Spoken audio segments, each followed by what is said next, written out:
করা হয়েছে। এ iconic titanium crimper দিয়ে ক্রিম্পিং করা হয়েছে, ঠিক আছে, পুরো ফুল হেয়ার। আর যখনই কোনো মারমেড হেয়ার করতে হবে ফুল হেয়ারে ক্রিম্পিং করতে হবে। কালকে যেমন ছিল নাম্বার 2 অবধি ক্রিম্পিং ছিল, আজকে 2 না, আজকে পুরো ফুল হেয়ার ক্রিম্পিং করতে হবে। আর ক্রিম্পারটা দেখো, দেখতেই পাচ্ছ খুব বেশি যে চেপে চেপে ক্রিম্পিংটা নয়, দেখে মনে হচ্ছে ন্যাচারাল হেয়ার, আর পুরো ফ্ল্যাট হয়ে আছে, কোনো রকম ফুলে যায়নি।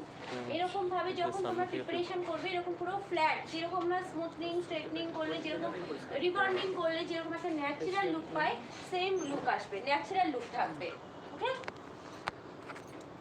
আচ্ছা ফার্স্ট, হ্যাঁ না প্রশ্ন বলতে আপনি কতটা পাতলা সেকশন নিয়ে করেছেন যেটাকে হ্যাঁ, এই যে এইরকম পাতলা সেকশন নিতে হবে ক্রিম্পিং, যেটা আমাদের এপার থেকে ওপার দেখা যাবে।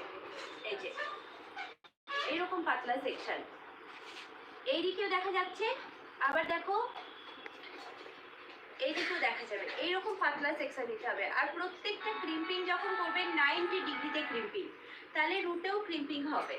এইরকম ভাবে